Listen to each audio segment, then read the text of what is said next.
Welcome to the Slop Farm. Enjoy the video.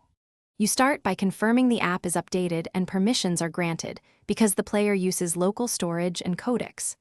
Open the chat that contains the file or voice message. Once done, tap the media thumbnail to launch the player. If it's a video, choose quality if offered, and for audio, note the waveform or scrub bar. Make sure downloads finish before seeking, since partial files cause stutter. This first step lets playback controls load and prevents wasted retries. Next, you take control of playback features to match your needs, because efficiency comes from mastering the controls.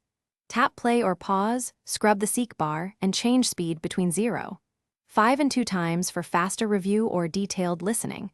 Make sure to let the UI settle after a speed change. Use picture-in-picture for multitasking, enable subtitles when present, and switch audio tracks for alternate languages. If audio routes incorrectly, select the playback device from the player. These choices, and finally, you decide what to do with the media.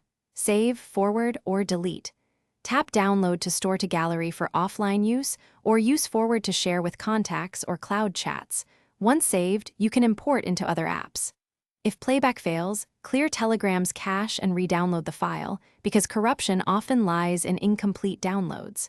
If problems persist, make sure your network is stable and the file format is supported.